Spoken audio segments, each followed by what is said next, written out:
हो सकता है आज की कहानी पढ़कर आपकी आंखों में पानी आ जाए, मगर मैं दावे के साथ कहती हूँ कि इस कहानी से आपको एक स्ट्रॉन्ग मैसेज मिलेगा जो आपको और आपकी फैमिली को कोई भी ऐसा गलत कदम जो इस कहानी के पात्रों ने अपने पिता के साथ किया है करने से रोकेगा।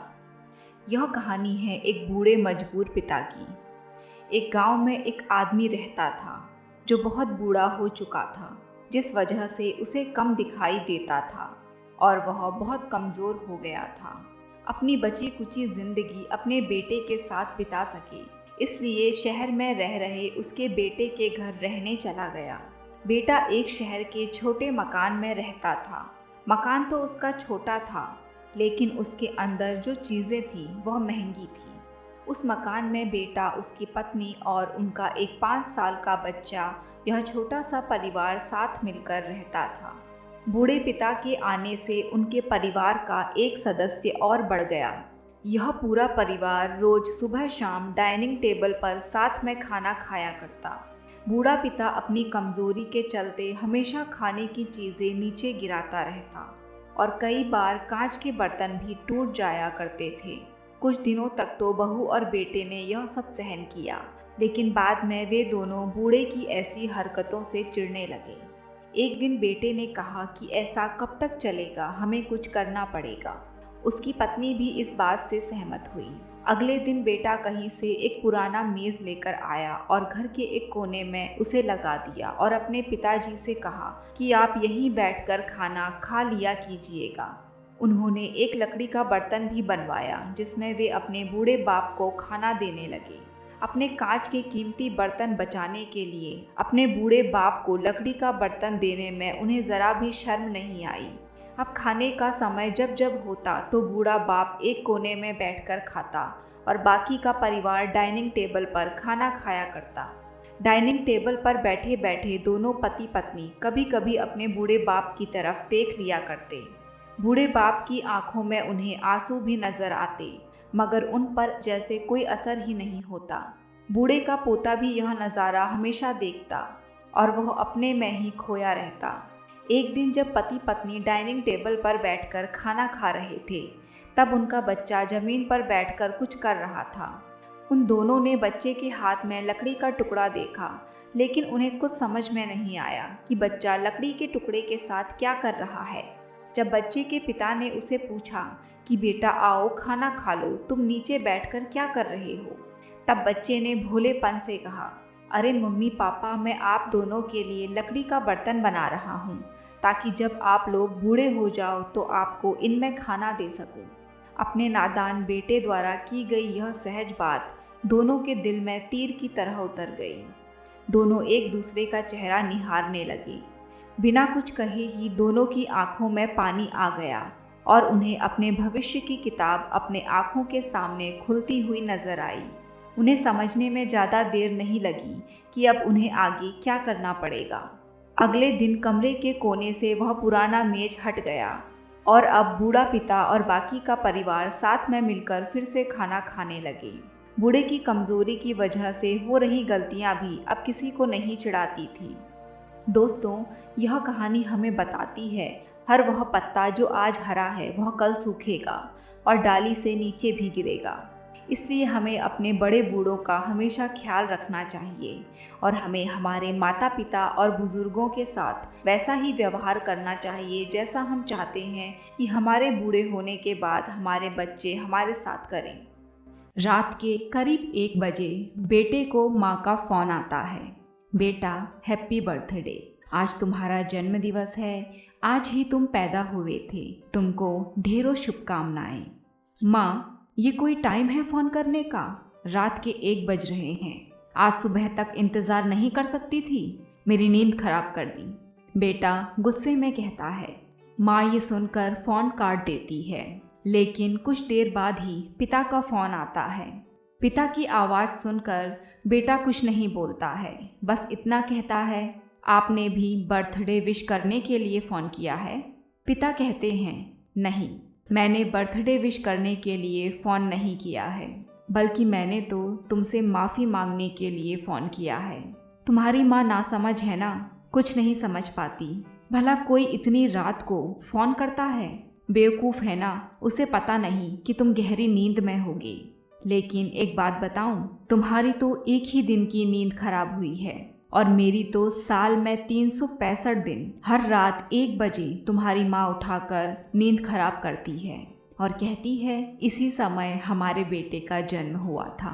पिता फिर से कहते हैं, जानते हो, जब तुम्हारा जन्म हुआ था तो तुम्हारी माँ ने अपनी जान की परवाह ना करते हुए तुम्हें इस दुनिया में लाने को कहा, क्योंकि डॉक्टर ने साफ कह दिया था कि इसमें माँ की जान भी जा सकती है। लेकिन तुम्हारी माँ ने अपनी जान की परवाह नहीं की और मुझसे बार बार कहती रही कि सुनो, अगर डॉक्टर कहें कि दोनों में से एक ही बचेगा तो तुम मेरे बच्चे को ही बचाना। और जब डॉक्टर ने मुझे साइन करने को कहा तो मैंने भी कांपते हुए तुझे ही बचाने को कहा, और तू कहता है कि माँ ने तेरी नींद खराब कर दी। सो जा बेटा, अब तेरी माँ कभी तेरी नींद खराब नहीं करेगी। और फ़ोन काट देते हैं। बेटा मन ही मन सोचता है, अरे मैंने ये क्या कर दिया। जिस माँ ने मेरे लिए इतना बलिदान दिया, मैं उसी के उपकारों को भूल गया। क्या मैं आज इतना बड़ा हो गया हूँ? उसे रात भर नींद नहीं आती है। सुबह दौड़ता हुआ वह घर पहुँचता है और माँ के कदमों में गिर जाता है। माँ, मुझे माफ़ कर दीजिए, ये मैंने क्या कर दिया। यह सुन पिता कहते हैं, जा तू यहाँ से। मेरे कंधों में जब तक ताकत है तब तक मैं तेरी माँ की सेवा कर सकता हूँ। माँ तुरंत बोली, माफ़ी तो मांग रहा है, ये मान लीजिए ना। पिता लड़के को समझाते हुए कहते हैं, देखा, ये होती है माँ। बेटे की लाख गलती होते हुए भी अपने बच्चे का बचाव करती है। अरे माँ के जैसा हृदय तो इस दुनिया में किसी का नहीं है। कितना दर्द और दुख सहती है, फिर भी अपने बच्चों की खातिर कभी थकती नहीं है। माँ तो बच्चों की रक्षा के लिए खुद की जान भी दांव पर लगा लेती है। दोस्तों, यह कहानी है बिहार के एक गांव की, जिसमें विजय नाम का लड़का रहा करता था। बचपन से ही पढ़ाई में होशियार विजय अपने मम्मी पापा की आखिरी उम्मीद था। विजय के दादा ने अपने समय में बहुत कर्ज ले लिया था, जिसको चुकाने में पापा की पूरी जिंदगी मजदूरी में निकल गई। उनके पास थोड़ी सी ज़मीन थी जिससे उनका गुजर हो रहा था। पापा की तबीयत मजदूरी करने से ख़राब रहती थी, पर पापा विजय को इस बात का एहसास नहीं होने देते थे। विजय को पढ़ाई में इतना होशियार देखकर उसके मम्मी पापा ने हर वह काम किया जिससे विजय को पढ़ा सकें। विजय की कॉलेज की पढ़ाई खत्म हो गई थी और वह एक छोटी सी नौकरी करने लगा, जिससे उसका खर्चा निकल जाता और साथ में वह कलेक्टर बनने की तैयारी भी कर रहा था। विजय अपने वक्त का 1 मिनट भी फालतू नहीं गुजारता था। विजय ने पूरा समय पढ़ाई और नौकरी में ही लगा दिया। विजय के पापा को यह पता था कि वह कलेक्टर बनना चाहता है, इसीलिए घर की हालत बहुत ज़्यादा खराब होने पर भी उन्होंने विजय से कभी इस बात का जिक्र नहीं किया और ना ही उसको अच्छी नौकरी करने के लिए कहा। लगातार 2 साल तक विजय पास नहीं हो पाया।